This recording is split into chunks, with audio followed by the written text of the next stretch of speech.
गुप्तोत्तर काल में छोटे छोटे बातें देखने को मिलेंगी और सबसे महत्वपूर्ण एक जो बड़ा पार्ट होगा इसमें हर्षवर्धन का होगा और त्रिपक्षीय संघर्ष का होगा। ध्यान से देखते चले जाएंगे। गुप्तोत्तर काल में पहला जो आएगा वो आएगा हूण आक्रमण को लेकर के। हूण आक्रमण देखेंगे क्या क्या इसमें वो देख लेते हैं। हूण आक्रमण के अलावा 2-3 लाइन की बात होगी। मालवा का एक राजा था यशोधर्मन, इसके विषय में देखेंगे। फिर इसमें एक आ जाएगा उत्तरकालीन गुप्त वंश। आपको चक्रवर्ती गुप्त बताया था, फिर परवर्ती गुप्त बताया था, और ये जो उत्तरकालीन गुप्त है चक्रवर्ती गुप्त राजवंश से ही पृथक करने के लिए इस नाम का प्रयोग किया गया है, उत्तरकालीन गुप्त। ये अलग गुप्त है, चक्रवर्ती गुप्तों के या परवर्ती गुप्तों के बाद के समय काल के ये गुप्त लोग हैं, ये अलग है। इसके अलावा यहां पे हम बात करेंगे आज वर्धन वंश की, हर्षवर्धन, या इसी को कहा जाता है पुष्यभूति वंश। वर्धन वंश या पुष्यभूति वंश कहां के? थानेश्वर के। थानेश्वर कहां पे है? हरियाणा। थानेश्वर इनकी राजधानी थी। और एक बात करेंगे फिर यहां पे मौखरी को लेकर के, मौखरी वंश। ये आज हम लोग ये काम करेंगे और कल बेसिकली बात होगी त्रिपक्षीय संघर्ष को लेकर के। त्रिपक्षीय संघर्ष, और त्रिपक्षीय संघर्ष में 3 क्षेत्र के राजवंश देखने को मिलते हैं। एक पाल वंश, एक गुर्जर प्रतिहार या सिर्फ और सिर्फ प्रतिहार, गुर्जर प्रतिहार, और एक हम बात करेंगे राष्ट्रकूट वंश की त्रिपक्षीय संघर्ष के अंतर्गत। गुर्जर प्रतिहार, ये जो त्रिपक्षीय संघर्ष हो रहा है वो कन्नौज पे अधिकार करने को लेकर के हो रहा है, उत्तर भारत पर अधिकार करने को लेकर के हो रहा है। त्रिपक्षीय संघर्ष की शुरुआत पालों के द्वारा हुई थी, लेकिन अंतिम रूप से जो जीत मिलती है कन्नौज पर वो गुर्जर प्रतिहारों को मिलती है। और जब गुर्जर प्रतिहार कमजोर होते हैं तो इन्हीं के क्षेत्रों पे इनके कुछ सामंत राज्य देखने को मिलते हैं, जैसे चालुक्य हो गया, जैसे चंदेल हो गया, जैसे गढ़वाल हो गया, जैसे चौहान हो गया, वगैरह वगैरह। देखेंगे बात हो रही है हूण आक्रमण की, थोड़ा सा समझेंगे हूण आक्रमण।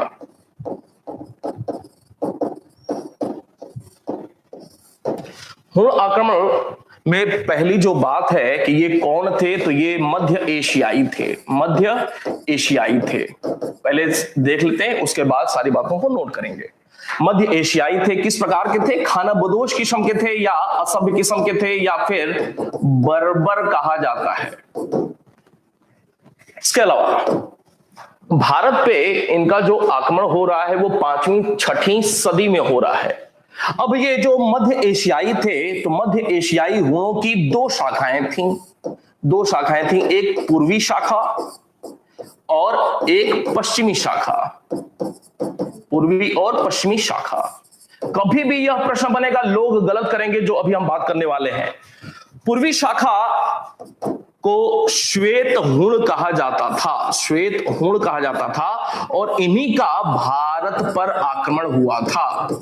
कभी भी यह प्रश्न पूछा जाएगा, लोग नहीं कर पाएंगे, आप सही करेंगे। हूणों की कौन सी शाखा का भारत पर आक्रमण हुआ था? श्वेत, कृष्ण अर्थात काला, हरा, पीला, ऐसे कर देगा, लोग गलत कर देंगे।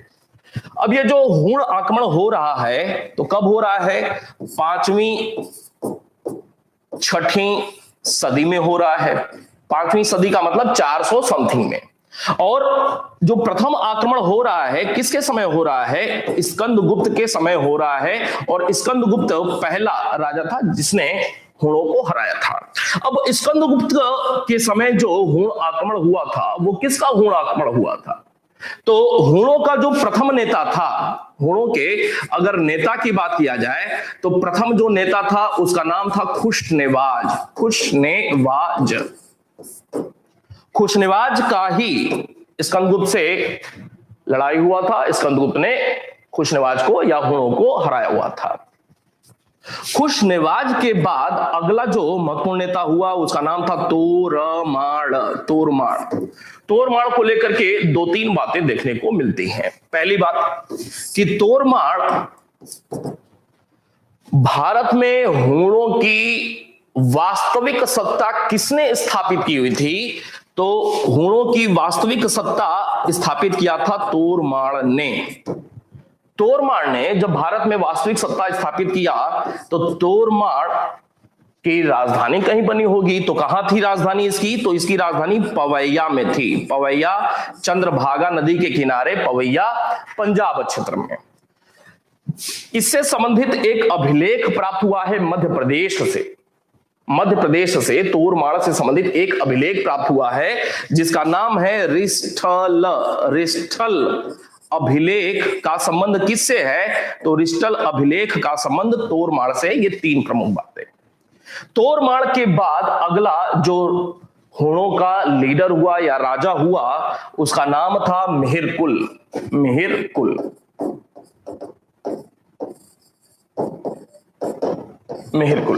मिहिरकुल को लेकर के 4-5 बातें देखने को मिलती हैं। जैसे मिहिरकुल कौन था, तो तोरमाड़ का पुत्र था, पहली बात। दूसरी बात, यह शैव था और इसके जो सिक्के मिले हैं, सिक्कों पर शिव और नंदी की आकृति बनी मिली हुई है, याद रखेंगे। शैव था और इसको दुष्टों में, कुछ विद्वानों ने इसको दुष्टों में प्रथम बताया हुआ है। शैव था लेकिन इसे बौद्धों का शत्रु बताया गया है। एक एक लाइन का तथ्य है, बौद्धों का शत्रु बताया गया है। इसकी राजधानी कहां पे थी, तो इसने अपनी राजधानी साकल में बनाई हुई थी। साकल सियालकोट पाकिस्तान। किसने किसने इसको हराया हुआ था, तो कईयों ने इसको हराया हुआ था, लेकिन दो प्रमुख नाम देखने को मिलते हैं। एक गुप्त वंश में राजा था नरसिंह गुप्त बालादित्य, नाम याद होगा आपको। एंड मालवा का जो राजा था यशोधर्मन, इन दोनों ने इसको हराया था। एक क्षेत्र है मालवा को हूण मंडल कहा जाता था। कौन सा निम्नलिखित में से किसे हूण मंडल कहा जाता था, मालवा को हूण मंडल कहा जाता था। इसके अलावा इनकी राजभाषा क्या थी, लोग नहीं बता पाएंगे, पढ़ते ही नहीं है सब। राजभाषा हुणों की संस्कृत थी। यहां पे जाकर के मिहिरकुल से संबंधित बात समाप्त हो रही है। बात समझ में आई भाई?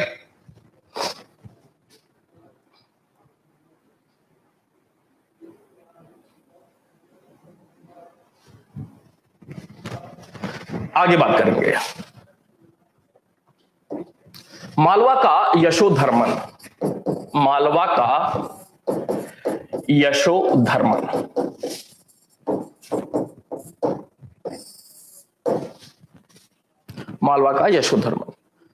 अपने समय का बड़ा ही प्रतापी राजा। मालवा का यशोधर्मन, कुछ किताबों में लिखा हुआ है कि ये जो यशोधर्मन था वो किस वंश का था, तो औलिकर वंश का था। कुछ किताबों में ऐसा लिखा हुआ है, संभवतः करके लिखा हुआ है, संभवतः यह औलिकर वंश का था। औलिकर वंश के विषय में मुझे भी कोई जानकारी नहीं है, न कभी आवश्यकता पड़ी। प्रतापी राजा था। किस प्रकार का प्रतापी राजा था, तो गुप्तों को समाप्त करने में किसकी सबसे बड़ी भूमिका थी, तो गुप्त सत्ता को समाप्त किया। जो ये परवर्ती गुप्त थे, चक्रवर्ती गुप्त के बाद, जो स्कंदगुप्त के बाद परवर्ती गुप्त थे, उनकी सत्ता को समाप्त करने में यशोधर्मन की बहुत प्रमुख भूमिका थी। गुप्तों का जो साम्राज्य था उसको बिल्कुल सिकोड़ दिया इसने, अर्थात गुप्त साम्राज्य के अधिकांश क्षेत्रों को जीत लिया हुआ था। इसके साथ साथ इसने हूण जो मिहिरकुल था, मिहिरकुल को भी हराया हुआ था। और इसने मालवा में एक 532 ईस्वी में एक विजय स्तंभ स्थापित किया हुआ था। 532 ईस्वी में विजय स्तंभ स्थापित किया हुआ था। मालवा क्षेत्र अर्थात मध्य प्रदेश का जो पश्चिमी एरिया, मालवा क्षेत्र में ही एक क्षेत्र पड़ता है मंदसौर, और इस यशोधर्मन का भी एक अभिलेख प्राप्त हुआ है मंदसौर से। तो इससे भी संबंधित एक अभिलेख है मंदसौर अभिलेख। हालांकि मंदसौर अभिलेख कुमारगुप्त प्रथम के समय काल में भी हमने देखा हुआ था, मंदसौर अभिलेख। और मंदसौर अभिलेख, प्रश्न बनेगा मिलान करने के लिए, मंदसौर अभिलेख का संबंध कुमारगुप्त प्रथम से भी है। लाट क्षेत्र से दसपुर तंतुवाय की एक श्रेणी आई हुई थी। सूर्य मंदिर के निर्माण की जानकारी मिलती है, आपको पहले भी बताया हुआ है। मंदसौर अभिलेख का संबंध यशोधर्मन का भी है, यशोधर्मन से भी है। और इस यशोधर्मन से संबंधित जो मंदसौर से अभिलेख प्राप्त हुआ है, इस मंदसौर अभिलेख की जो कि यशोधर्मन का है, रचना किसने किया हुआ है? एक मिलान करने के लिए प्रश्न ये भी आएगा, इसकी रचना इसके एक दरबारी वासुल ने किया हुआ था। बात समझ में आई भाई? तो ये मालवा के राजा यशोधर्मन से संबंधित बात हुई। इसके बाद उत्तरकालीन गुप्त की बात करते हैं। उत्तरकालीन गुप्त,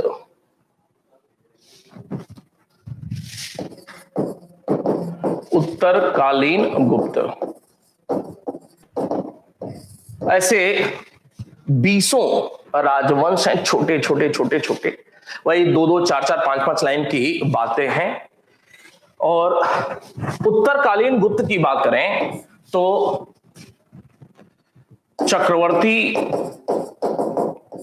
गुप्त एंड उत्तरवर्ती गुप्तों से पृथक थे, ये लोग पृथक थे एंड बाद के थे, पहली बात।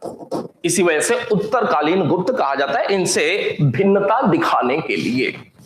उत्तरकालीन गुप्त कहां पे शासन किए हुए थे? तो इनका शासन भी जो था वो मगध में, और बाद में एक राजा होता है देवगुप्त इस वंश का, उसने मालवा में भी राज स्थापित किया था। तो मगध और मालवा से ये लोग शासन करते थे। इस वंश की स्थापना जिस व्यक्ति ने किया उसका नाम था कृष्णदत्त। कृष्णदत्त संस्थापक था। और कृष्णदत्त के बाद जो अगले राजा हुए उनमें एक नाम आता है कुमारगुप्त का। कुमारगुप्त, सिर्फ और सिर्फ कुमारगुप्त। कुमारगुप्त के बाद अगला जो नाम आता है इस वंश में राजा का नाम आता है देवगुप्त का। ये देवगुप्त वही व्यक्ति है जिसने वर्धन वंश के एक राजा प्रभाकर वर्धन की पुत्री राजश्री और हर्षवर्धन की बहन राजश्री के पति ग्रह वर्मा की हत्या किया हुआ था, और राजश्री को कुछ समय के लिए बंदी बनाया हुआ था। ये वही देवगुप्त है। किस वंश का? उत्तरकालीन गुप्त वंश का। देवगुप्त के बाद अगला नाम आता है आदित्य सेन का, और आदित्य सेन के बाद अगला नाम आता है जीवित गुप्त द्वितीय का। अब ये जो कुमारगुप्त है, कुमारगुप्त इस वंश का पहला राजा था जिसने महाराजा धीराज की उपाधि धारण की थी। आदित्य सेन को लेकर के एक बात कि इससे संबंधित एक महत्वपूर्ण अभिलेख है जिसका नाम है अफसढ़ अभिलेख। अफसढ़ अभिलेख। अफसढ़ कोई जगह है, कहां पे है? तो ये अफसढ़ अभिलेख गया से, बिहार के गया से प्राप्त हुआ है। बिहार के गया में एक अफसढ़ गांव से प्राप्त हुआ है। तो अफसढ़ अभिलेख हो गया। किससे संबंधित है? आदित्य सेन से संबंधित है जो कि उत्तरकालीन गुप्त राजा था। आदित्य सेन के समय काल में ही एक चीनी यात्री जिसका नाम था वांग वेनत्से या वांग हु एन से, एक ही चीज है, हुएन से या वेन से, 2 बार भारत की यात्रा किया था। 555 से 575 के बीच में, 755 से 775 के बीच में कभी 2 बार भारत की यात्रा किया हुआ था। एक और इससे संबंधित तथ्य देखने को मिलता है कि एक Korea, south Korea, north Korea नहीं, इस समय सिर्फ कोरिया से एक बौद्ध यात्री लिन हुन इसके समय काल में आया हुआ था, और लिन हुन ने बताया हुआ था कि इन्होंने बोध गया में एक बौद्ध मंदिर बनवाया हुआ था।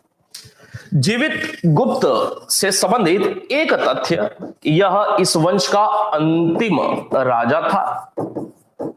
दूसरी बात, इससे संबंधित एक अभिलेख प्राप्त हुआ है जिसका नाम है देवबर्नाक अभिलेख।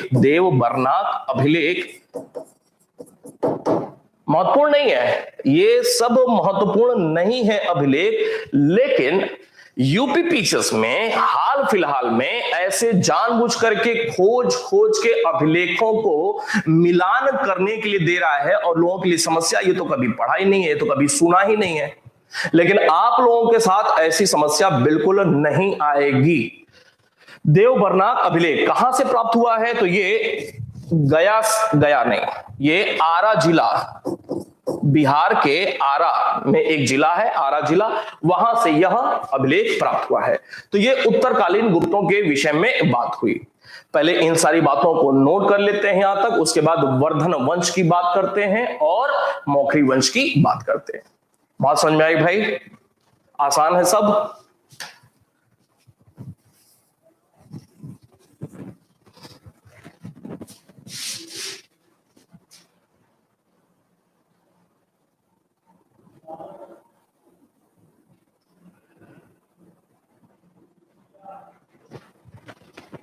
शुरू करें?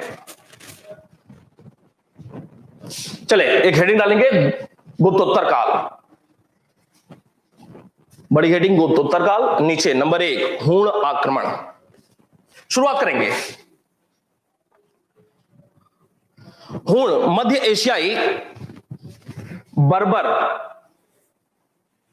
डैश खानाबदोश लोग थे।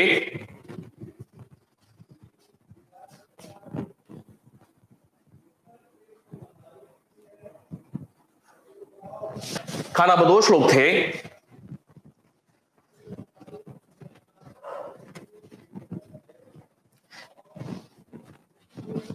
इनकी 2 शाखा थी।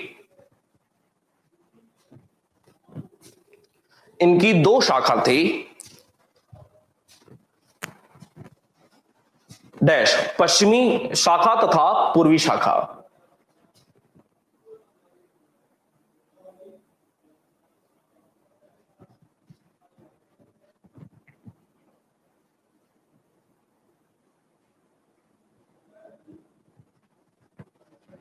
पूर्वी शाखा, पश्चिमी शाखा तथा पूर्वी शाखा।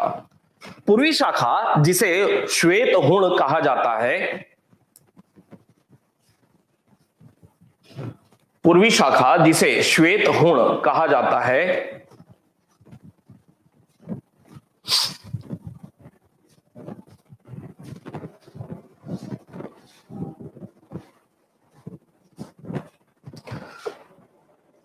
पूर्वी शाखा जिसे श्वेत हूण कहा जाता है ने 5वीं-6वीं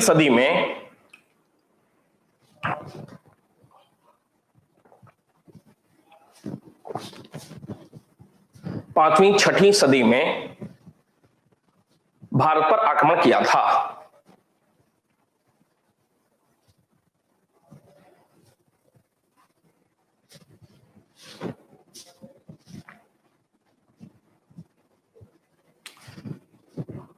भारत पर आक्रमण करने वाला प्रथम हूण नेता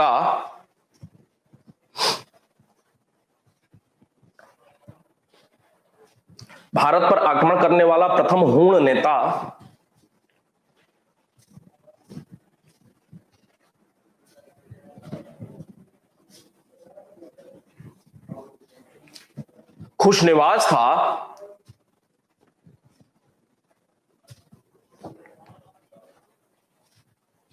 जिसे स्कंदगुप्त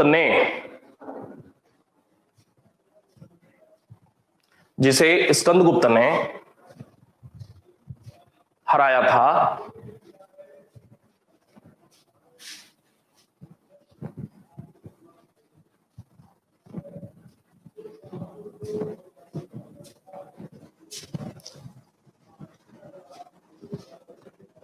पैराग्राफ चेंज करके, अगला हूण नेता तोरमाण था। अगला हूण नेता तोरमाण था,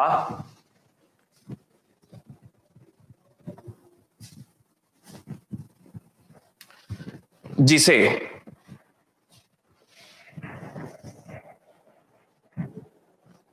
भारत में हूण सत्ता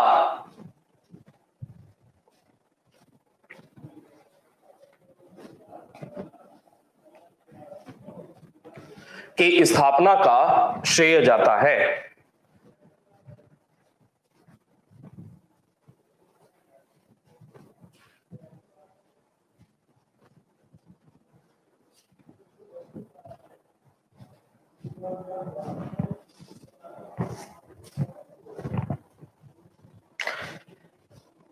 इसकी राजधानी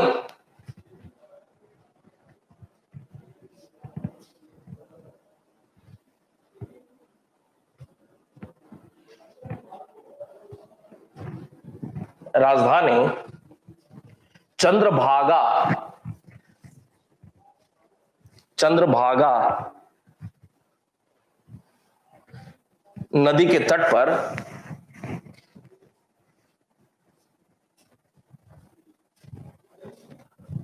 पवैया थी। पवैया, अंडरलाइन, पवैया थी।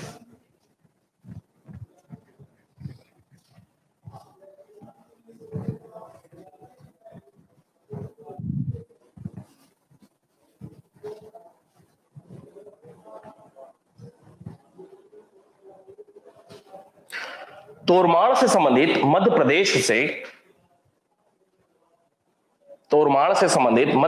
से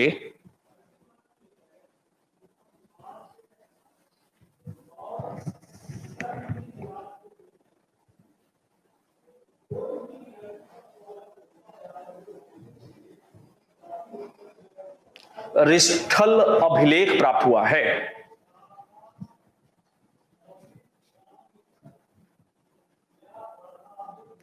रिष्ठल अभिलेख प्राप्त हुआ है।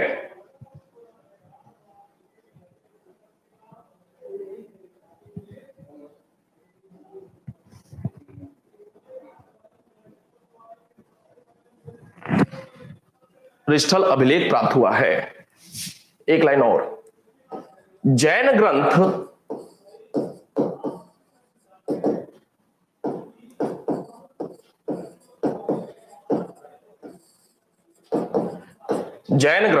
कुबलयमाला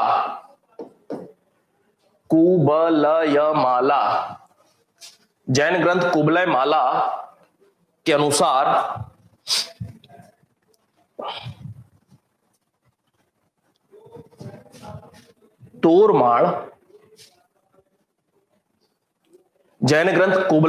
के अनुसार तोरमाण संभवतः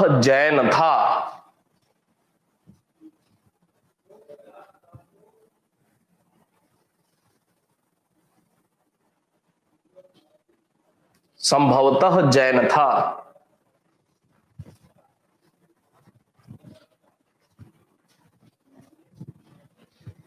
तोरमाण के बाद अगला हूण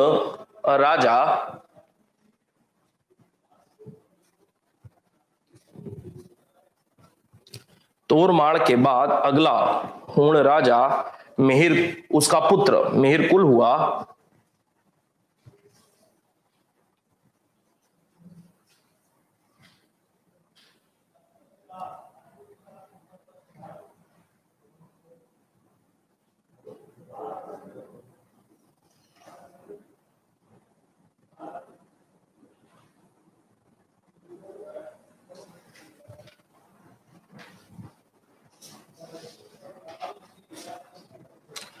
मिहिर कुल शैव था,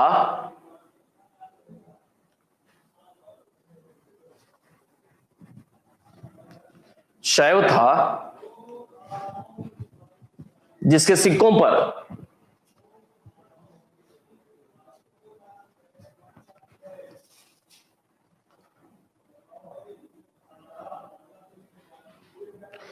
नंदी तथा त्रिशूल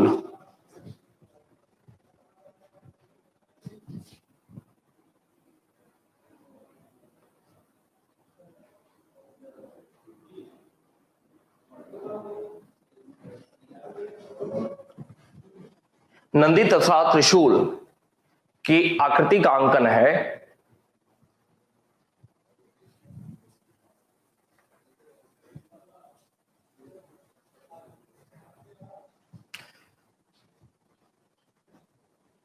यह बौद्धों का शत्रु था,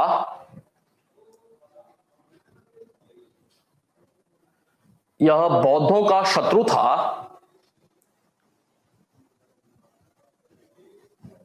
जिसे दुष्टों में प्रथम कहा गया है।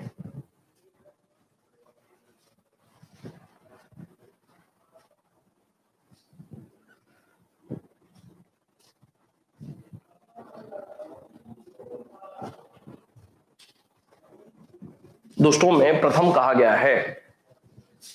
इसकी राजधानी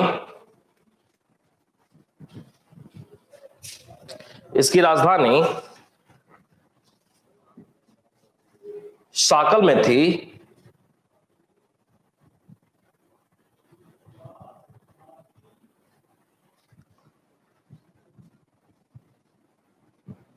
इसकी राजधानी साकल में थी।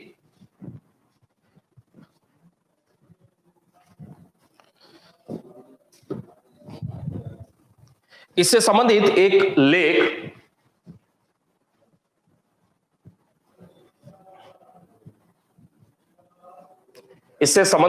एक लेख ग्वालियर अभिलेख प्राप्त हुआ है।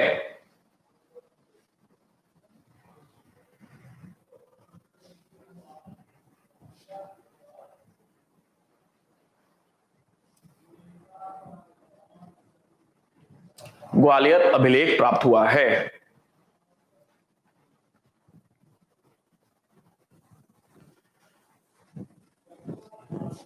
मिहिर कुल को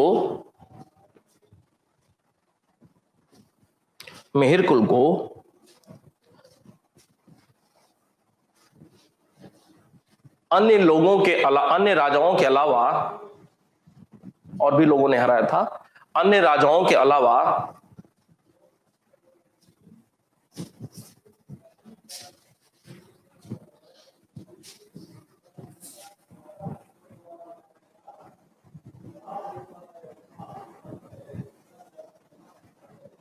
नरसिंहगुप्त बालादित्य ब्रैकेट में गुप्त राजा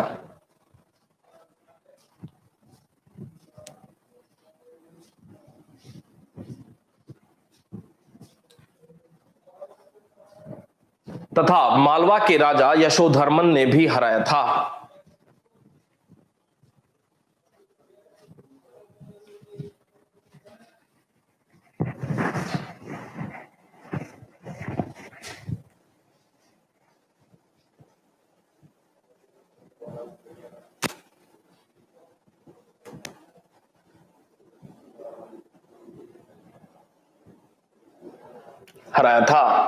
नीचे अलग लाइन।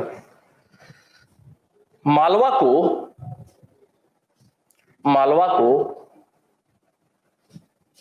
हूण मंडल कहा जाता है।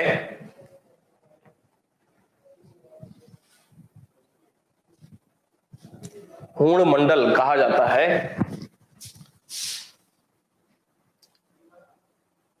जबकि हूणों की राजभाषा संस्कृत थी।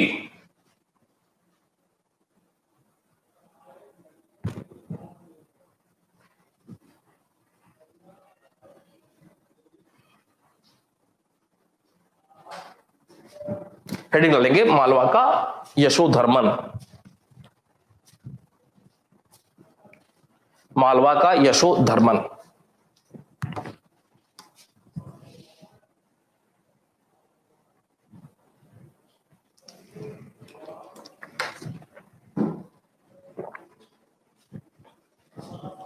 डैश, यह संभवतः ओलिकर वंश का था।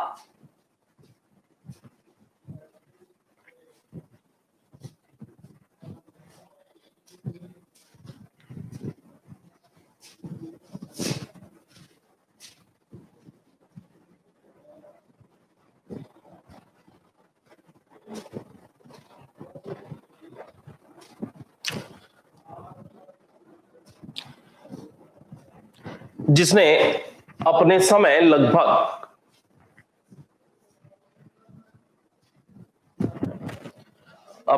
लगभग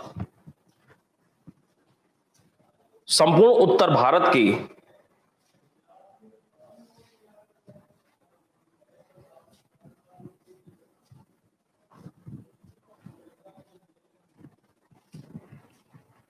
प्रमुख शक्तियों को हराया था।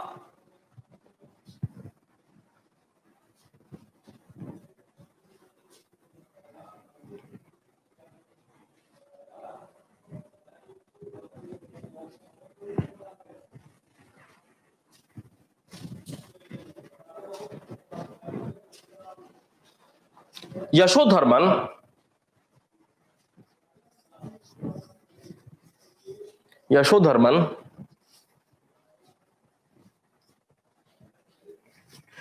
गुप्त साम्राज्य के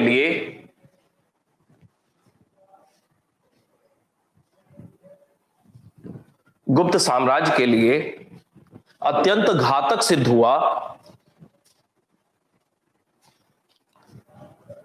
अत्यंत घातक सिद्ध हुआ, क्योंकि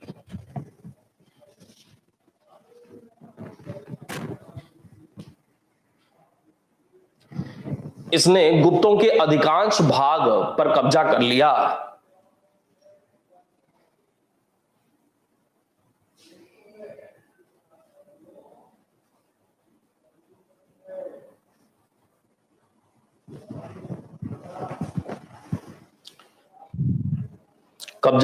था। इसने हूणों को भी हराया था। हूण मतलब मिहिरकुल, हूणों को भी हराया था।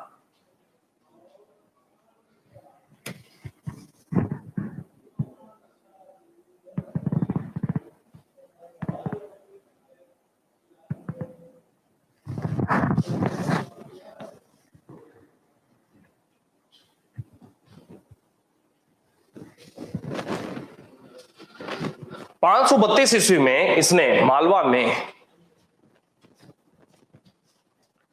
532 ईस्वी में इसने मालवा में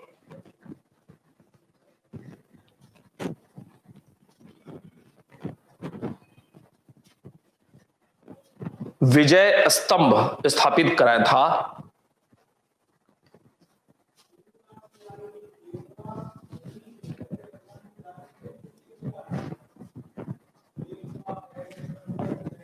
विजय स्तंभ स्थापित कराया था।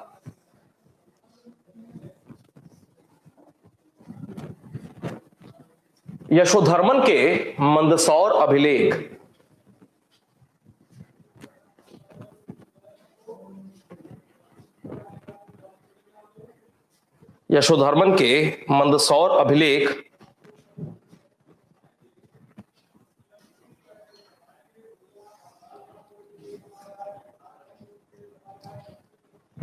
की रचना वासुल ने कराया था।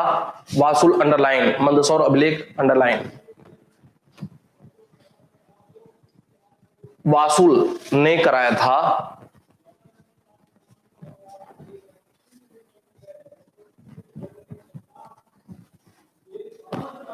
यशोधर्मन को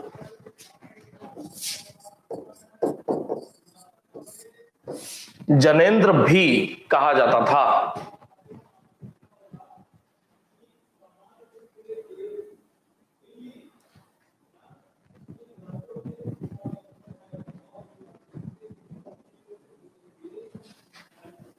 हेडिंग उत्तरकालीन गुप्त।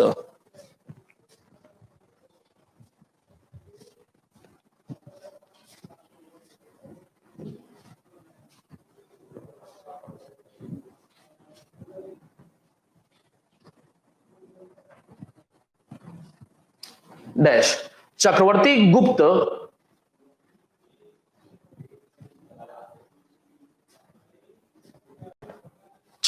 गुप्त एवं उत्तरवर्ती गुप्तों से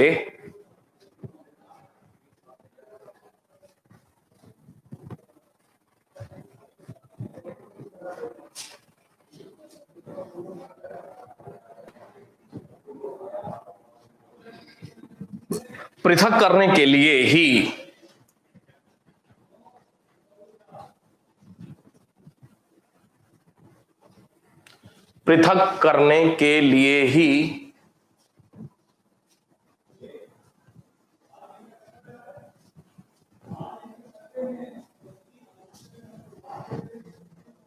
इस वंश को उत्तरकालीन गुप्त वंश कहा जाता है।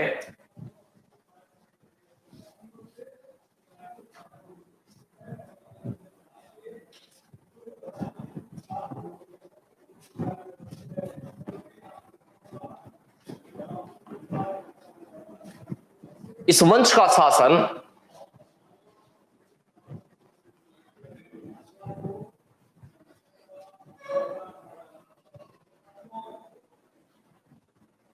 मगध तथा मालवा में था।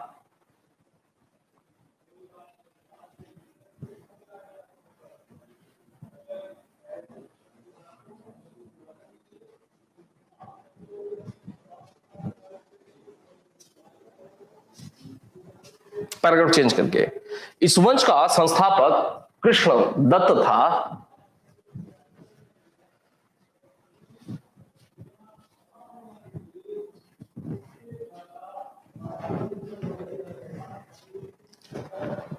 जिसके बाद क्रमशः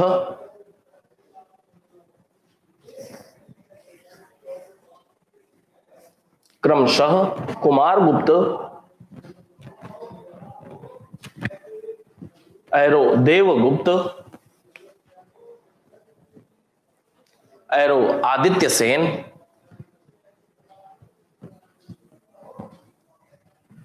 एरो जीवित गुप्त द्वितीय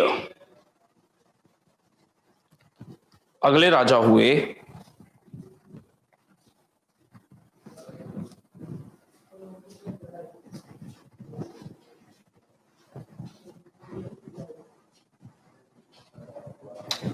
कुमारगुप्त इस वंश का प्रथम राजा था।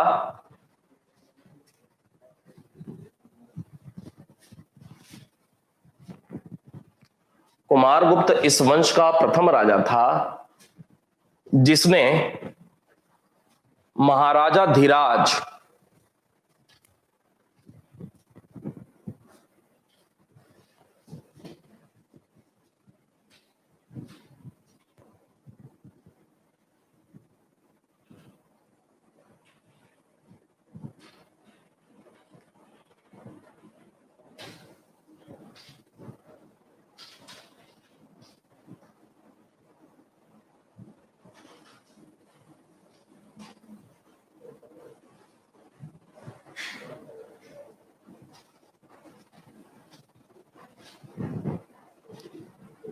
महाराजा धीराज की उपाधि धारण की थी।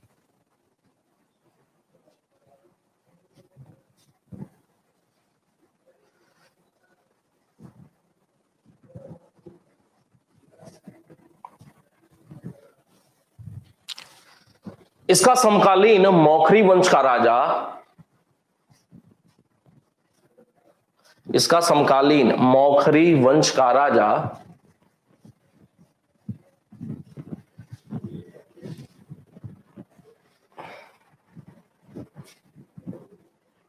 ईशान वर्मा था।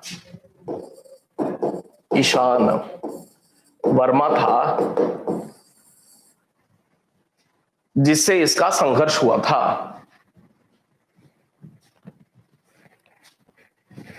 जिससे इसका संघर्ष हुआ था।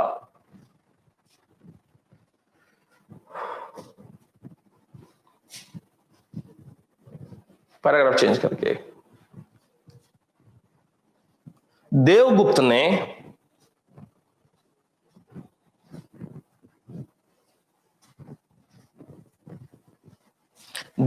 ने मालवा में अपना स्वतंत्र राज्य स्थापित किया था।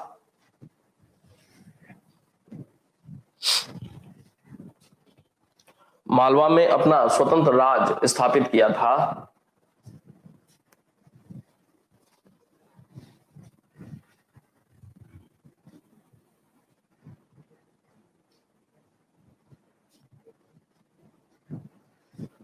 यह हर्षवर्धन का प्रतिद्वंदी था।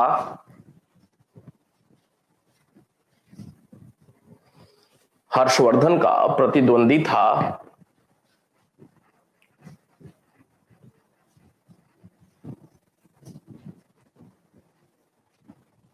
जबकि बंगाल के गौड़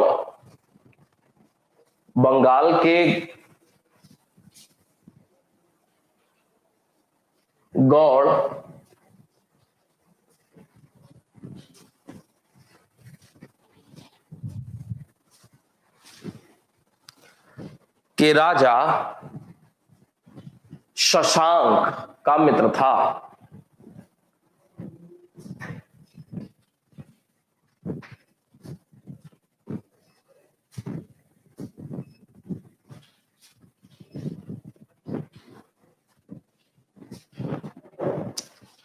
पैराग्राफ चेंज करके आदित्य सेन के बारे में लिखते हैं।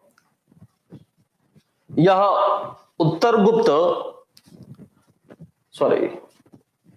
यह इस वंश का सबसे प्रतापी राजा था।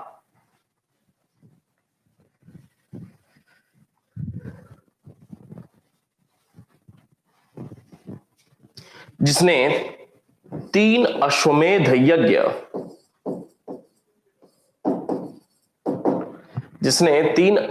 यज्ञ किया था।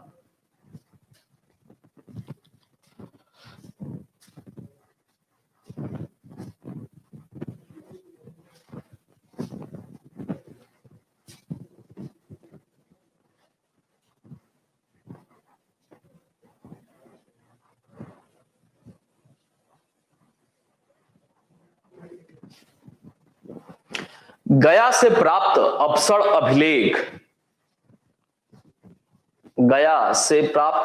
अभिलेख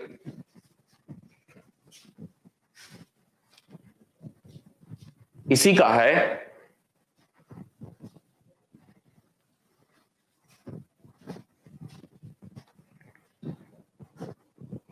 इसी के समय चीनी यात्री वांग हुएनसे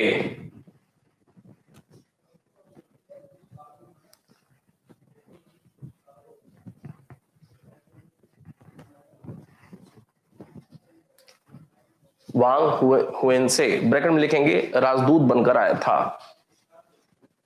कौन सा चीनी यात्री था जो राजदूत बनकर आया था? यही राजदूत बनकर आया था।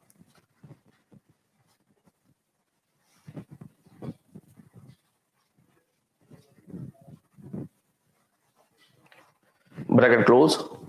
2 बार भारत आया था।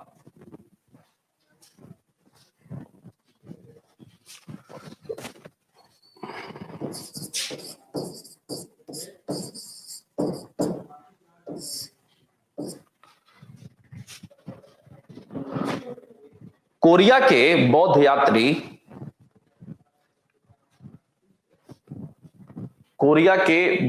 यात्री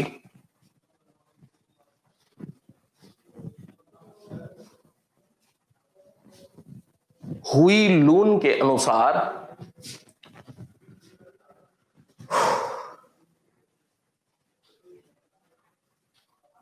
इसने बोध गया में एक बौद्ध मंदिर बनवाया था।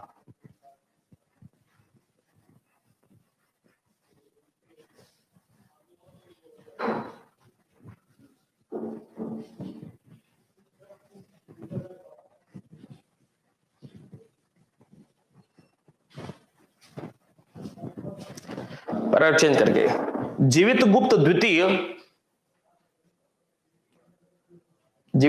द्वितीय इस वंश का अंतिम राजा था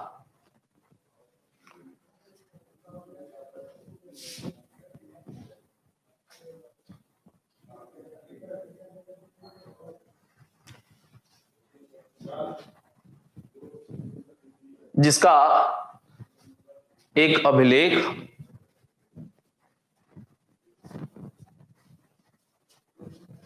आरा से, आरा मतलब बिहार से, देवबरनाक अभिलेख, देवबरनाक अभिलेख प्राप्त हुआ है।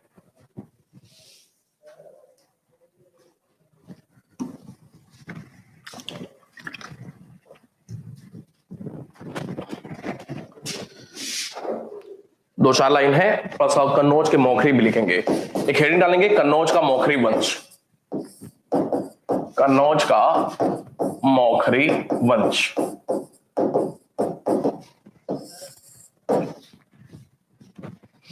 कन्नौज का मौखरी वंश डैश। इस वंश की राजधानी कन्नौज थी।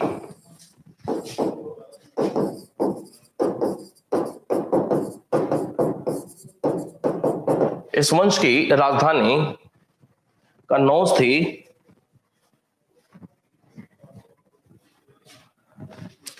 जबकि संस्थापक हरिवर्मा था।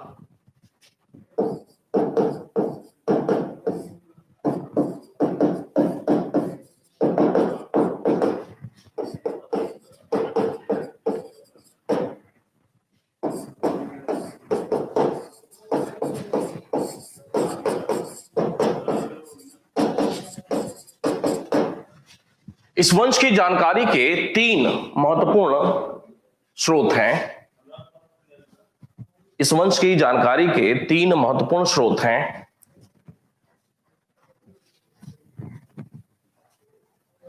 डैश। नंबर एक नीचे लिखेंगे। नंबर एक, हरहा अभिलेख।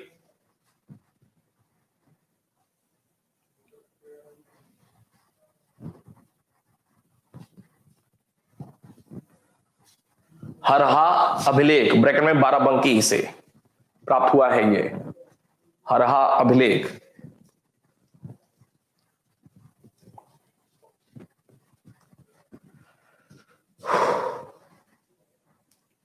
नंबर दो, जौनपुर अभिलेख, जौनपुर से प्राप्त हुआ है।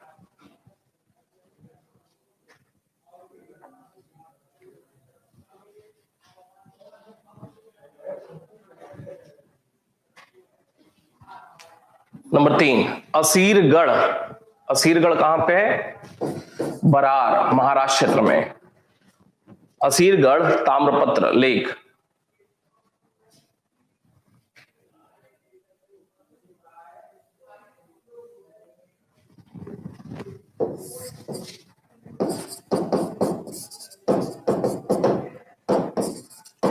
हरहा लेख में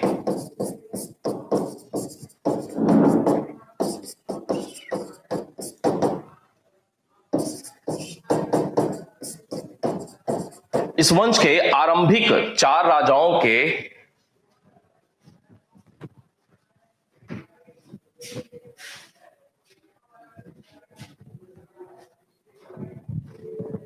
हरहा लेख में इस वंश के आरंभिक चार राजाओं के नाम का उल्लेख मिलता है।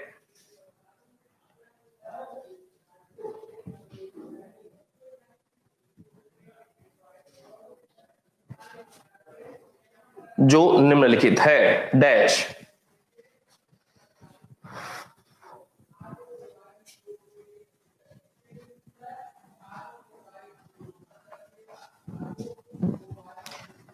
हरिवर्मा, नीचे एक लाइन में लिखेंगे, Harivarma arrow, Aditya Varma arrow,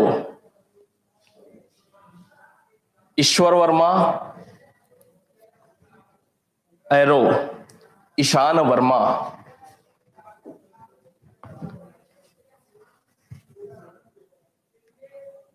Ishan Varma. Paragraph change करेंगे।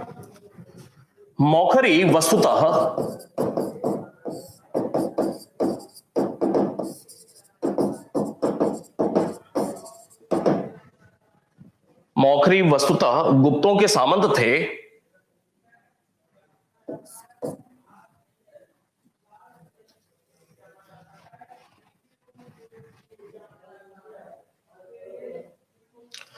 ईशान वर्मा ने ही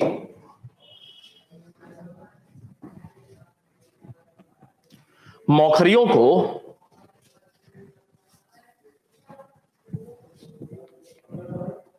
सामंत स्थिति से मुक्त कराकर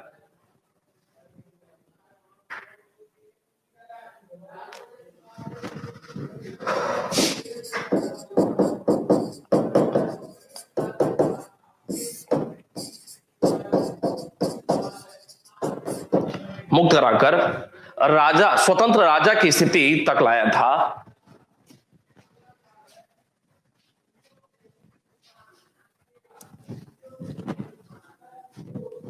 स्वतंत्र राजा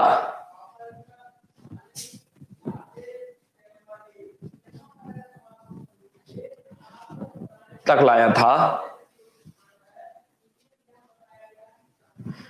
ईशान वर्मा इस वंश का प्रथम राजा था।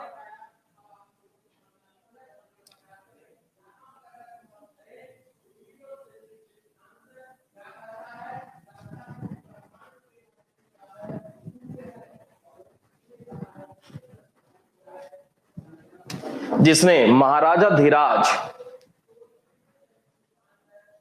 की उपाधि धारण की थी।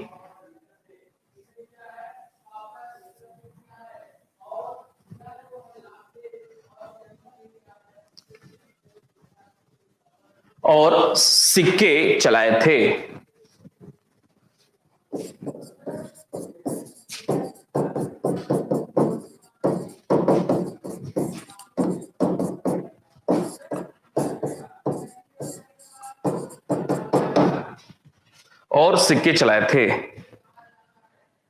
पैराग्राफ चेंज करके।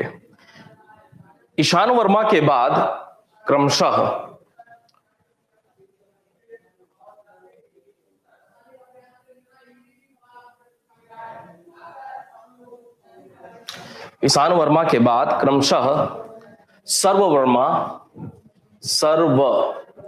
सर्व वर्मा, एरो अवंती वर्मा,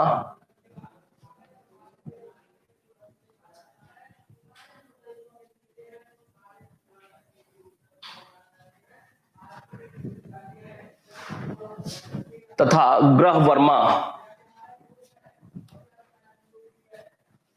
अगले राजा हुए।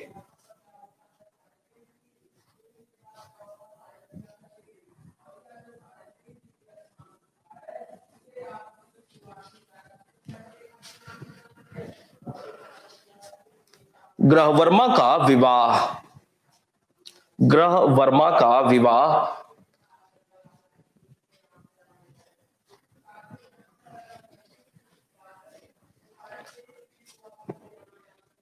प्रभाकर वर्धन की पुत्री राज्यश्री से हुआ था।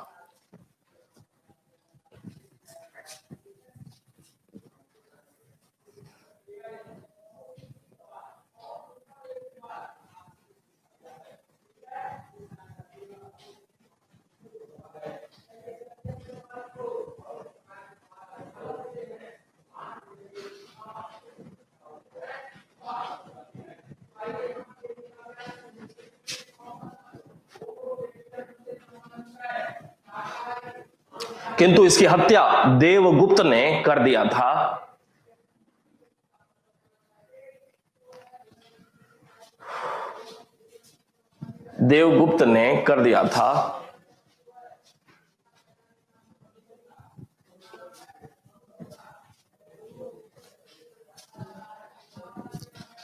ग्रहवर्मा की मृत्यु के साथ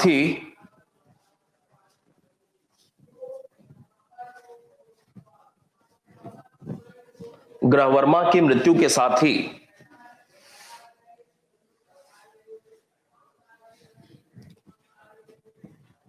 कन्नौज के मौखरी वंश का अंत हो गया।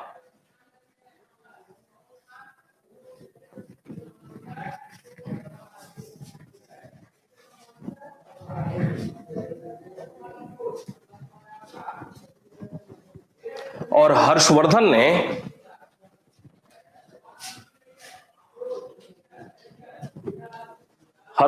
ने अपनी बहन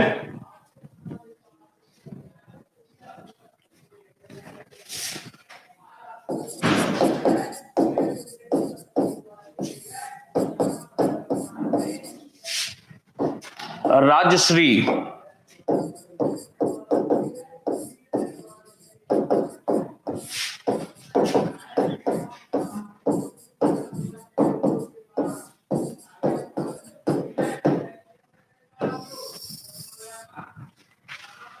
को प्रशासनिक सहयोग करने के उद्देश्य से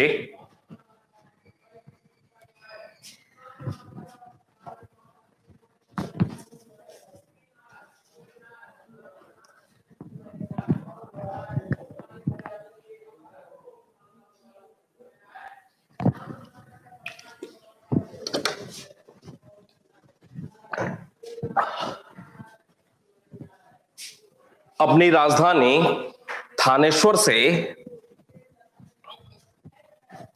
कन्नौज स्थानांतरित कर ली थी।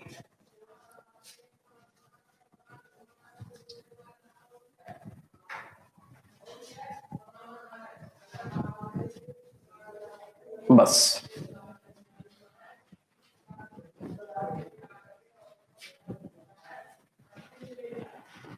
देखेंगे, वर्धन वंश की बात करते हैं, ध्यान देंगे इधर।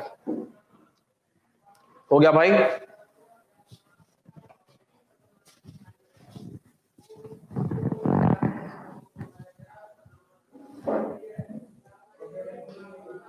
चले अब ध्यान देंगे इधर, थानेश्वर के पुष्यभूति वंश या वर्धन वंश। हर्षवर्धन की वजह से वर्धन वंश कहा गया, लेकिन हर्षवर्धन के पिता के पहले से, उनके पूर्वजों से ही यह वंश चल रहा था। क्योंकि इस वंश की नींव जिस व्यक्ति ने डाली उसका नाम था पुष्यभूति, इस वजह से इसे पुष्यभूति वंश या सबसे प्रतापी हो गया हर्षवर्धन, तो वर्धन वंश कहा गया। इस वंश में जो ये थानेश्वर है, तो ये थानेश्वर कहां पे है? हरियाणा में, और यही इनकी क्या थी? राजधानी थी। तो आरंभिक राजधानी थानेश्वर हो गई। और हर्षवर्धन ने बाद में क्या कर दिया? कन्नौज में राजधानी स्थानांतरित कर दी। तो आरंभिक राजधानी हो गई थानेश्वर और बाद में हो गई कन्नौज में। देखेंगे इस वंश के आरंभिक राजाओं की अगर बात किया जाए, अर्थात पुष्यभूति वंश के आरंभिक राजाओं की बात किया जाए, अभी कोई पेपर हुआ था इसी साल जिसमें यह प्रश्न पूछ लिया था, लोगों ने गलत किया हुआ था। शुरुआत हम वहीं से कर रहे हैं। पुष्यभूति वंश या वर्धन वंश के आरंभिक राजाओं के नाम में पहला नाम आता है पुष्यभूति का। पुष्यभूति, पुष्यभूति के बाद अगला नाम आता है नरवर्धन का। नरवर्धन, नरवर्धन के बाद अगला नाम आता है राज्यवर्धन प्रथम का। राज्यवर्धन प्रथम के बाद अगला नाम आता है आदित्य वर्धन का। आदित्य वर्धन के बाद अगला नाम आता है प्रभाकर वर्धन का। प्रभाकर वर्धन के बाद अगला नाम आता है राज्यवर्धन, राज्यवर्धन द्वितीय का। और इसी के बाद अगला नाम आता है हर्षवर्धन का, जो कि सबसे प्रमुख राजा। इस वंश की शुरुआत पुष्यभूति से हो रही है, पुष्यभूति वंश कहा गया। जबकि पहला महत्वपूर्ण राजा जो हो रहा है वो हो रहा है प्रभाकर वर्धन। आरंभ हो रहा है पुष्यभूति से।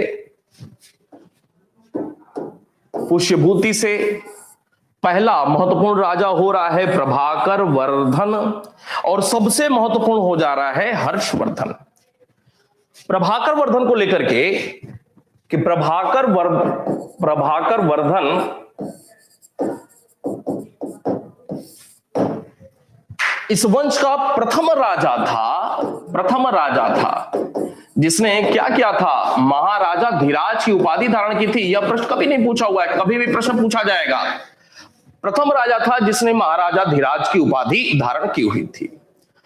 इसके एक उपाधि अलग से देखने को मिलती है, कभी नहीं पूछा गया है। हूण हरिण केसरी, हूणों को हराया होगा, इस वजह से हूण हरिण केसरी निम्नलिखित में से किसकी उपाधि थी? लोगों को नहीं पता होगा, लेकिन आपके साथ अब ऐसा नहीं होगा। इसके अगर पुत्र पुत्रियों की बात किया जाए, अगर बच्चों की बात किया जाए, तो बच्चों में जो सबसे बड़ा भाई था, इसका बेटा था, अर्थात हर्षवर्धन का भाई था, उसका नाम था राज्यवर्धन, वही राज्यवर्धन द्वितीय। एंड एक और बेटा था जिसका नाम था कृष्ण, लोगों को इसके बारे में जानकारी नहीं है। एंड सबसे छोटा जो था वो था हर्षवर्धन, और एक बेटी भी थी जिसका नाम था राज्यश्री। राज्यश्री,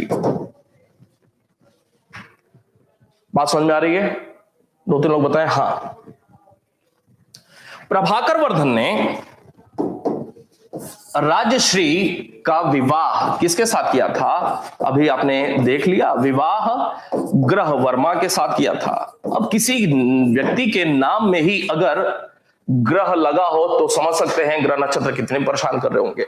शादी वादी हुई, लेकिन कुछ ही समय के भीतर देवगुप्त ने भाई साहब की हत्या कर दी और इनकी शादी हो गई। शादी प्रभाकर वर्धन ने कर दिया ग्रहवर्मा के साथ। प्रभाकर वर्धन की मृत्यु हो जाती है कब? संभवतः 604 में इनकी मृत्यु हो गई थी। और इनकी मृत्यु के बाद राज्यवर्धन अगला राजा हुआ था, जो कि सबसे बड़ा था। 604-5 में ये राजा हो रहे हैं।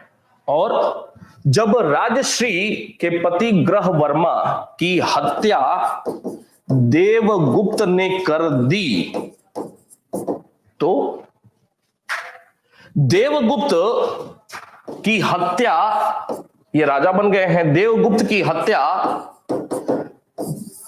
राज्यवर्धन ने की। देवगुप्त को मदद कर रहा था शशांक, देवगुप्त को मदद कर रहा था गौड़ का राजा शशांक। और जब राज्यवर्धन ने देवगुप्त की हत्या कर दी, तो इनकी हत्या कौन कर देता है? शशांक करता है, शशांक करता है। और इसी दौरान जब ग्रहवर्मा की मृत्यु हो जाती है, ये कैद में देवगुप्त के द्वारा डाल दी गई थी, कैद से मुक्त कराया जाता है। और कैद से मुक्त होने के बाद जब राजश्री सती होने के लिए निकलती हैं, सती होने के लिए निकलती हैं, तब तक राज्यवर्धन की भी हत्या हो चुकी थी शशांक के द्वारा। अगला राजा हर्षवर्धन बन चुका था। राजश्री सती होने के लिए निकल पड़ती हैं। जैसे ही हर्षवर्धन को जानकारी मिलती है, तो ये थानेश्वर से निकलते हैं और विंध्य पर्वत में जानकारी मिलती है कि विंध्य पर्वत में ही कहीं यह निकली पड़ी है। हर्षवर्धन राजश्री को खोजते हैं, किसकी मदद से? तो एक बौद्ध भिक्षु जिसका नाम था दिवाकर मित्र, यह प्रश्न पूछा हुआ है। दिवाकर मित्र एक बौद्ध भिक्षु थे। दिवाकर मित्र की मदद से राजश्री को खोजते हैं। राजश्री रोती हैं, अब मेरा क्या होगा भैया? तो भैया ने कहा कोई बात नहीं, भाई तुम्हारा जीवित है और तुम्हारा अंतिम समय तक साथ देगा। राजश्री परेशान, कोई बेटा बेटी तो है नहीं, कन्नौज का क्या होगा? उन्होंने कहा कि कन्नौज को भी मैं संभाल लूंगा, परेशान होने की जरूरत नहीं है। कन्नौज का जो एक मुखिया था, उसका नाम था भंडी सरदार। भंडी सरदार और राजश्री के अनुरोध पर हर्षवर्धन ने कन्नौज का भी प्रशासन चलाने के लिए अपनी राजधानी थानेश्वर से कन्नौज में स्थानांतरित कर दी। हर्षवर्धन को अपने भैया राज्यवर्धन की हत्या का बदला शशांक से लेना था। अटैक भी करते हैं, लेकिन शशांक अपनी राजधानी गौड़ छोड़ करके फरार हो जाता है। जीवन में कभी भी बदला नहीं ले पाए थे। जीवन में कभी भी अपने भाई साहब की कोशिश किया, लेकिन बदला कभी नहीं ले पाए। हर्षवर्धन जिसकी शुरुआत होती है 606 में और 647 ईस्वी तक यह राजा रहे। इनकी कुछ बातें देखते हैं, जैसे इनकी कुछ उपाधि फेमस है। जैसे संपूर्ण उत्तर भारत पर राज किया हुआ था, इसे इस वजह से सकलोत्तर पथनाथ कहा जाता है। सकलोत्तर पथनाथ किसे कहा जाता है? हर्षवर्धन को। एक बात, चीनी स्रोतों में, चीनी स्रोत या फिर कह लें वेनसांग ने हर्षवर्धन को किस नाम से बुलाया हुआ था? तो चीनी स्रोतों में या वेनसांग ने इसे शिलादित्य कहा था, याद रखेंगे। आरंभ में चूंकि यह शैव धर्म के समर्थक थे, शैव थे, इस कारण से इनके कुछ जो सिक्के मिले हुए हैं, सिक्कों पर नंदी की आकृति बनी हुई है और नंदी पर सवार हैं। कौन से? दो लोग सवार हैं, एक शिव जी सवार हैं एंड इनकी श्रीमती जी पार्वती जी भी सवार हैं नंदी की आकृति पर। ऐसा सिक्कों पर अंकन मिलता है। शैव धर्म को मानते थे, इस बात की पुष्टि करता है। हालांकि बाद में यह महायान धर्म अपना लेते हैं। जैसे अशोक ने बौद्ध धर्म के प्रचार प्रसार के लिए काफी काम किया, कनिष्क ने किया था, वैसे ही तीसरा नाम आता है बौद्ध धर्म को लेकर के हर्षवर्धन का, जिसने बौद्ध धर्म के प्रचार प्रसार के लिए काम काफी किया हुआ था। इसके अलावा चूंकि आरंभ में शैव धर्म थे, तो एक और उपाधि देखने को मिलती है इनकी, परम माहेश्वर की। इनकी एक उपाधि और भी देखने को मिलती है, मगध राज की। मगध पर भी इनका शासन था, मगध राज की उपाधि देखने को मिलती है। इसके अलावा हर्षवर्धन के कुछ अभिलेख प्राप्त हुए हैं। अभिलेख कौन कौन से? दो प्रमुख अभिलेख देखने को मिलते हैं। पहला बांसखेड़ा अभिलेख।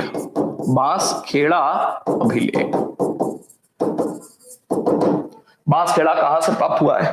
तो बांसखेड़ा शाहजहांपुर, यूपी में जो शाहजहांपुर से प्राप्त हुआ है।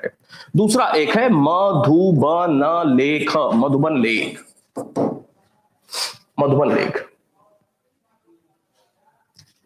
मधुबन लेख कहां से प्राप्त हुआ है? मऊ, यूपी में जिला मऊ से प्राप्त हुआ है।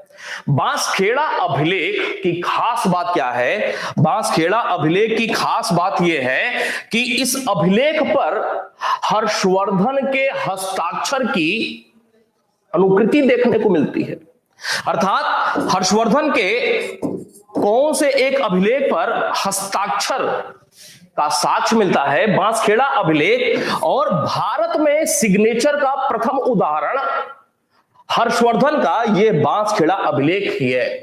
इसके पहले सिग्नेचर का कोई भी साक्ष्य नहीं देखने को मिलता है। तो भारत में किया गया ज्ञात प्रथम हस्ताक्षर बांसखेड़ा अभिलेख जानकारी देता है हर्षवर्धन का। मधुबन लेख से क्या जानकारी मिलती है? मधुबन लेख से हर्षवर्धन के द्वारा गांव दान में, भूमि दान वाला ग्राम दान की चर्चा मिलती है मधुबन लेख से। इसके साथ साथ बांसखेड़ा हो चाहे मधुबन लेख हो, इन दोनों अभिलेखों से हर्षवर्धन के जल सेना की भी जानकारी मिलती है। जल सेना की जानकारी मिलती है। बात समझ में आ रही है आसानी से?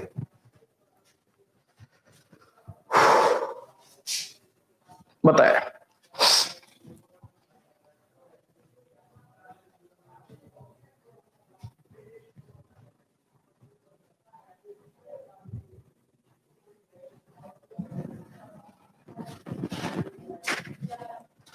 चले ये हो गया 2 अभिलेख हर्षवर्धन का। इसके अलावा आपको बताया हुआ था एक एहोल अभिलेख। इन 2 अभिलेखों के अलावा एक और अभिलेख है जहां से हर्षवर्धन के विषय में जानकारी मिलती है, एहोल अभिलेख। किसका है भाई? पुलकेशिन द्वितीय रवि कीर्ति द्वारा रचित एहोल अभिलेख। इसमें हर्षवर्धन के हार की जानकारी मिलती है, और हार कहां पे हुआ था? नर्मदा नदी के तट पर, नर्मदा नदी के किनारे हुआ था। तो एक और प्रश्न कि निम्नलिखित में से दक्षिण भारतीय सीमा हर्षवर्धन की कौन निर्धारित करता है? तो नर्मदा नदी दक्षिण भारत में इसकी दक्षिणी सीमा थी हर्षवर्धन की। नर्मदा नदी के तट पर 630 से 34 के बीच कभी पुलकेशिन द्वितीय ने इसको हराया हुआ था। पुलकेशिन द्वितीय ने एक उपाधि धारण किया हुआ था, बताया हुआ था, परमेश्वर की उपाधि धारण किया हुआ था। और तो और एहोल अभिलेख में एक और नई बात कि इस अभिलेख में रवि कीर्ति ने और 2 महत्वपूर्ण विद्वानों का नाम लिखाया हुआ है। कालिदास और भारवी के नाम भी इस एहोल अभिलेख में देखने को मिलते हैं। इसके अलावा एक और महत्वपूर्ण बात कि एहोल अभिलेख से हर्षवर्धन के इस बात की जानकारी मिलती है, गज सेना की जानकारी मिलती है। अब प्रश्न ये सब पूछ लेगा तो लोगों के लिए बड़ा मुश्किल हो जाएगा। हर्षवर्धन के गज सेना की जानकारी निम्नलिखित में से कहां से मिलती है?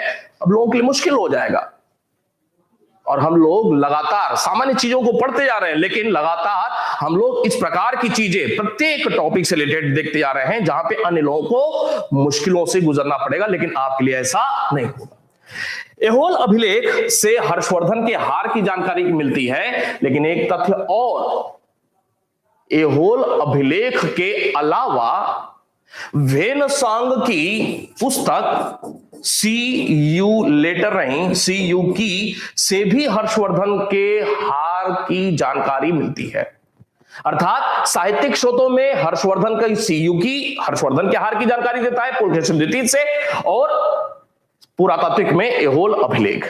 हर्षवर्धन की कुछ मुद्राएं भी प्राप्त हुई हैं। हर्षवर्धन की कुछ मुद्राएं लोगों को जानकारी नहीं है।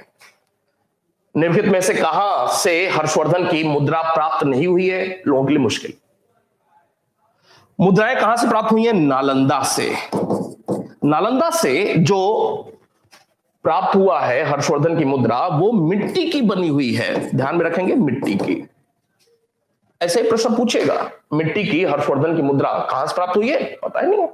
इसके अलावा सोनीपत से भी हर्षवर्धन की मुद्रा प्राप्त हुई है, और ये जो मुद्रा प्राप्त हुई है वो ताम्र मुद्रा है, तांबे की बनी हुई मुद्रा है, और इस पर हर्षवर्धन का पूरा नाम लिखा हुआ है। नहीं तो और जगहों पे सिर्फ और सिर्फ हर्ष लिखा हुआ है, लेकिन यह एकमात्र ऐसी ताम्र मुद्रा है सोनीपत से प्राप्त जिस पर पूरा हर्षवर्धन लिखा हुआ है।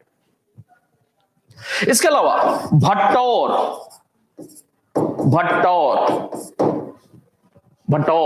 से भी एक मुद्रा प्राप्त हुई है। भट्टौर कहां पे है? तो उत्तर प्रदेश के फैजाबाद में भट्टौर कोई जगह है, यहां से इसकी एक मुद्रा प्राप्त हुई है, और ये जो मुद्रा प्राप्त हुई है वो रजत मुद्रा प्राप्त हुई है, चांदी की मुद्रा प्राप्त हुई है। इसके अलावा फर्रुखाबाद से भी इसकी मुद्रा प्राप्त हुई है, और फर्रुखाबाद से मुद्रा जो प्राप्त हुई है वो स्वर्ण मुद्रा प्राप्त हुई है। बात समझ में आई भाई?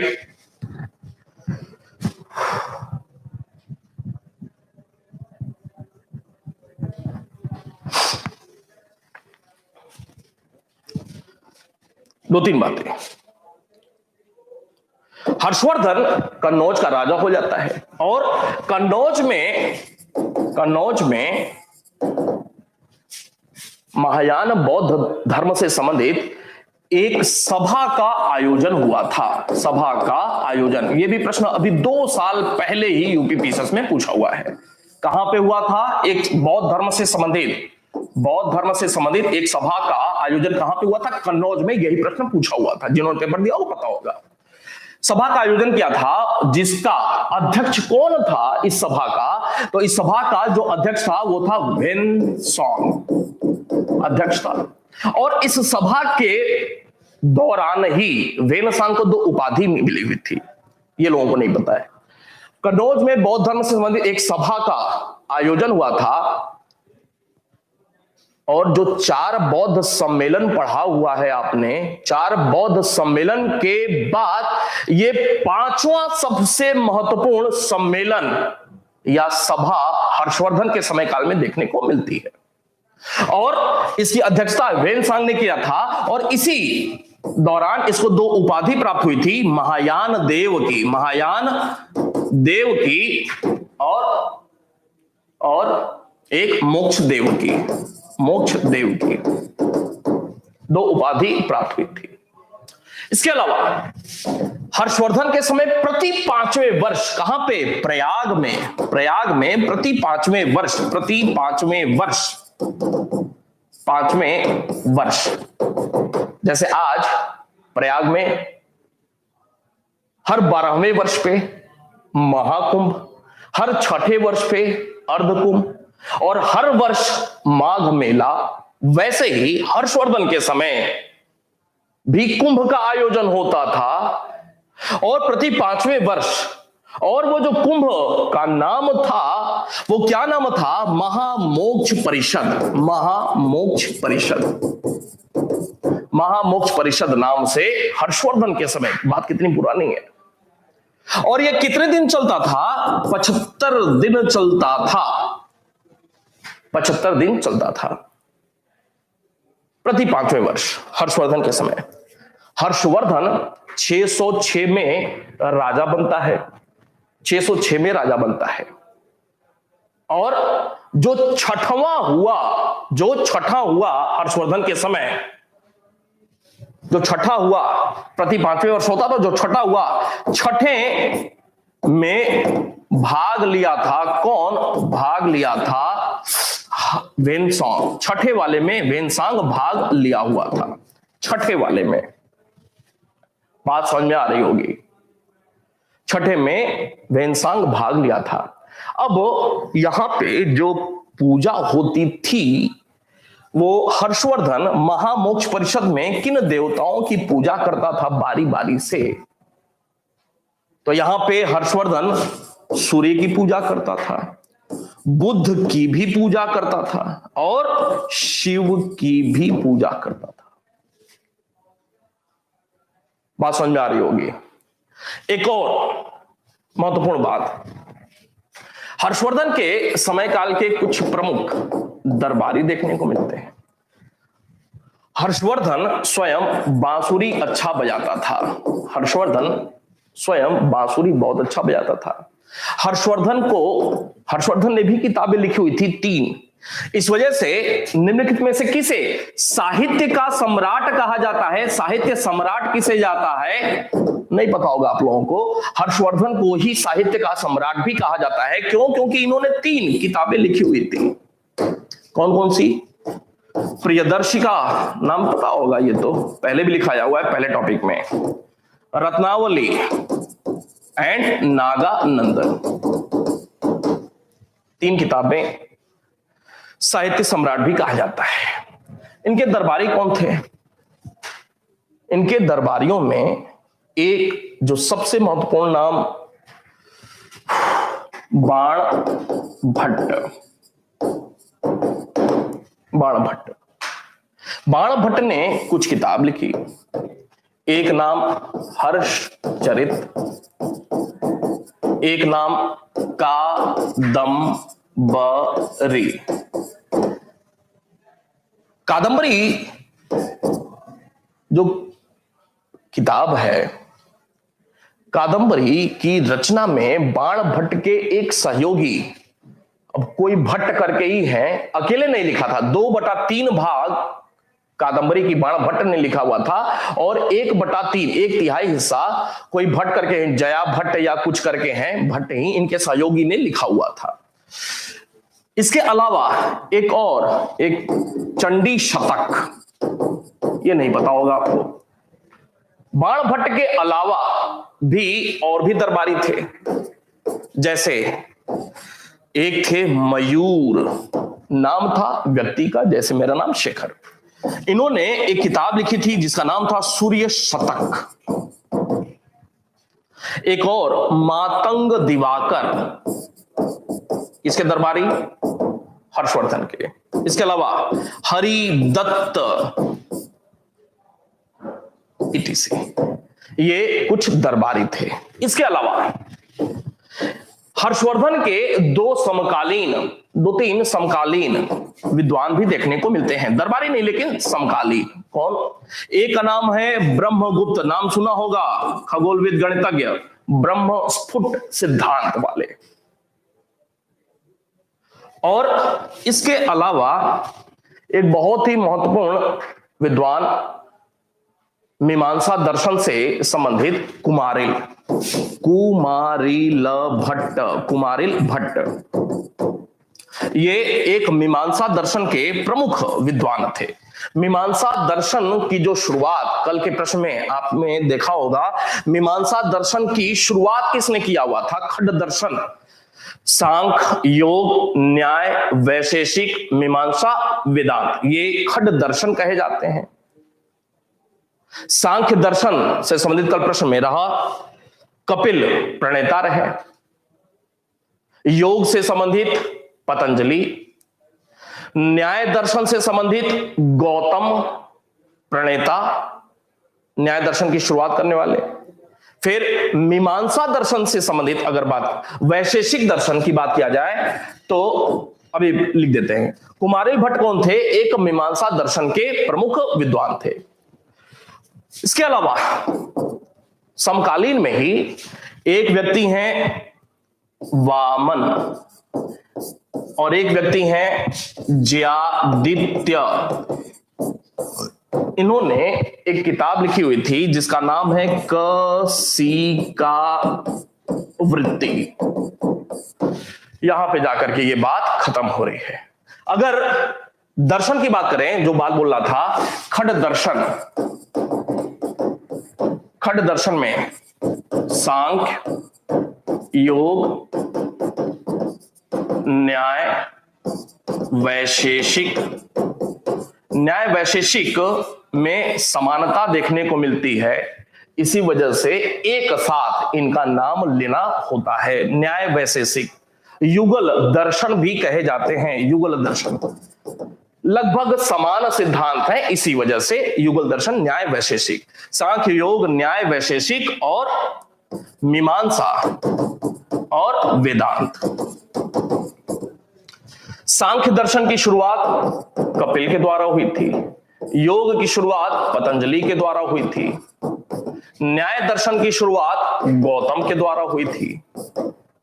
गौतम ने ही पुस्तक लिखी हुई थी न्याय सूत्र, योग सूत्र पतंजलि ने, सांख्य सूत्र कपिल ने, वैशेषिक की शुरुआत जिसके द्वारा हुई वो थे कणाद, ऋषि कणाद के द्वारा वैशेषिक दर्शन की शुरुआत हुई।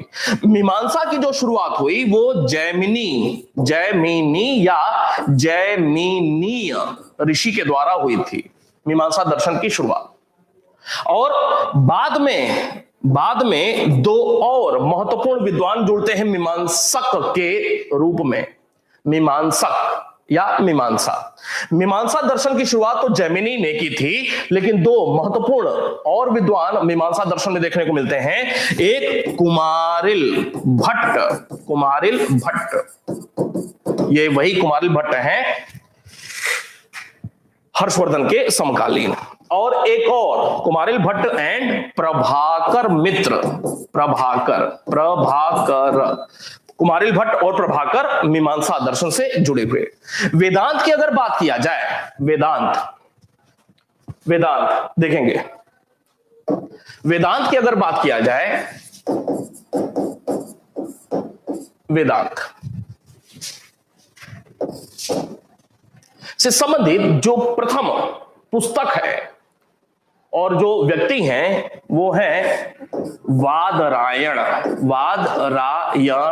और इन्होंने जो किताब लिखी वो लिखी थी ब्रह्मसूत्र।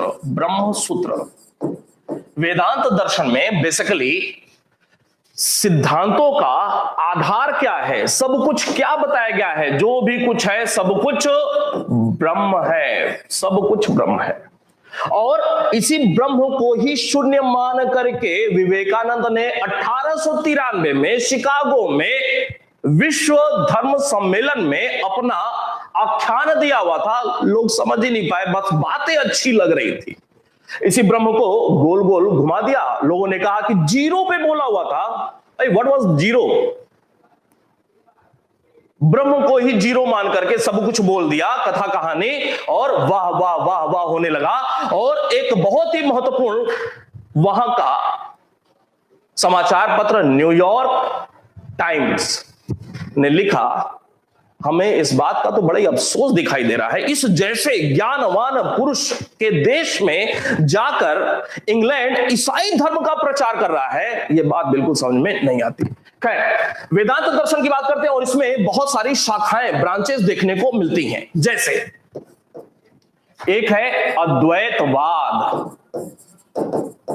अद्वैतवाद से जुड़े हुए कौन विद्वान हैं? शंकराचार्य, नाम सुना है? शंकराचार्य। इसके अलावा विशिष्टाद्वैत, विशिष्ट प्रकार का अद्वैत, विशिष्टाद्वैत दर्शन, अद्वैतवाद दर्शन, विशिष्टाद्वैत दर्शन। किसकी शाखाएं हैं? वेदांत दर्शन की ही शाखाएं हैं। कौन जुड़ा हुआ है इससे? रामानुजाचार्य, अर्थात रामानुज। इसके अलावा द्वैतवाद दर्शन किससे संबंधित है? तो द्वैतवाद मध्वाचार्य से संबंधित है, आचार्य मध्व से संबंधित है। एक और द्वैताद्वैत, द्वैत भी है और अद्वैत भी है। द्वैताद्वैत, द्वैताद्वैत, द्वैताद्वैत किससे संबंधित है? तो ये निम्बार्काचार्य, निम्बार्काचार्य से संबंधित है। और एक और शुद्धाद्वैत, शुद्धाद्वैत, शुद्धाद्वैत किससे संबंधित है? वल्लभाचार्य से संबंधित है, वल्लभाचार्य से संबंधित है। ये मैं नोट नहीं कराऊंगा, आप नोट कर लीजिएगा अभी। वल्लभाचार्य, और वल्लभाचार्य ने एक और शाखा की स्थापना की हुई थी जिसका नाम था पुष्टि मार्ग। कौन सा भाई? पुष्टि मार्ग। पुष्टि मार्ग की शुरुआत किसने किया था? वल्लभाचार्य ने ही पुष्टि मार्ग की शुरुआत की थी। ये आप अपने से नोट कर लीजिएगा, इसको मैं नोट नहीं कराऊंगा, यहां से ये आप नोट कर लीजिएगा। बात समझ में आई भाई? तीन बातें हैं, ब्रह्म, ईश्वर, प्रकृति, जीव, ये तीन बातें। द्वैत का मतलब दोहरापन, दो अलग अलग चीजें। द्वैत का मतलब दो अलग अलग चीजें, अ का मतलब नहीं, अर्थात दो अलग अलग चीजें नहीं है। जीव क्या है? जीव हमारे अंदर जो आत्मा, वही जीव है। ये जो जीव आत्मा है ये ब्रह्म ही है, ब्रह्म से अलग नहीं है। सब कुछ अहम ब्रह्मस्मि, सब कुछ ब्रह्म ही है। ईश्वर, ईश्वर सगुण रूप का है, सगुण, गुण सहित, अर्थात व्यक्तित्व संपन्न ईश्वर की कल्पना हम करते हैं। अब राम जी की अंकों में कोई अनुकृति प्रतिकृति नहीं बनती है। मानव शरीर के रूप में व्यक्तित्व संपन्न कृष्ण जी जो भी हैं, देवी देवता सचित्र हैं, सगुण रूप वाले हैं। ब्रह्म क्या है? ब्रह्म है निर्गुण। नेति, नेति शब्द का प्रयोग हुआ है, नेति, नेति शब्द का प्रयोग हुआ है ब्रह्म के लिए। अगर हम ये कहें नेति, नेति का मतलब ये भी नहीं है, ये भी नहीं है, सब कुछ है लेकिन ये नहीं है, ये नहीं है। अगर हम ये कहें कि ब्रह्म सफेद है, इसका मतलब कि ब्रह्म में काला का अंश नहीं है। अगर हम ये कहें कि ब्रह्म ऊंचा है, इसका मतलब छोटा नहीं है।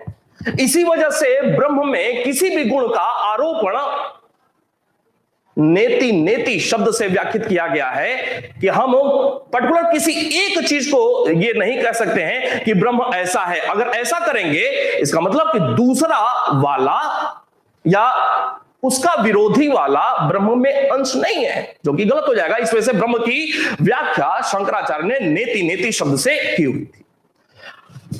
ब्रह्म कैसा बताया है शंकराचार्य ने? निर्गुण स्वरूप वाला बताया हुआ है। ब्रह्म की व्याख्या निर्गुण निराकार रूप में व्याख्यात किया हुआ है। किसने? शंकराचार्य ने।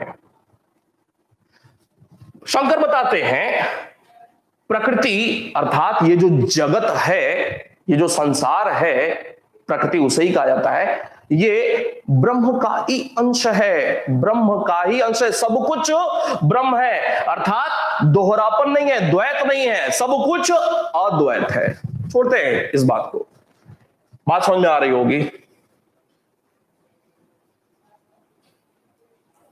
ठीक है, फिर इस बात को, ये वर्धन वाली बात कल नोट करेंगे। उम्मीद करता हूं बात अच्छे समझ में आई होगी। ये सारी बात हम लोग कल देखेंगे, ठीक है? पुष्यभूति वंश कल नोट करेंगे।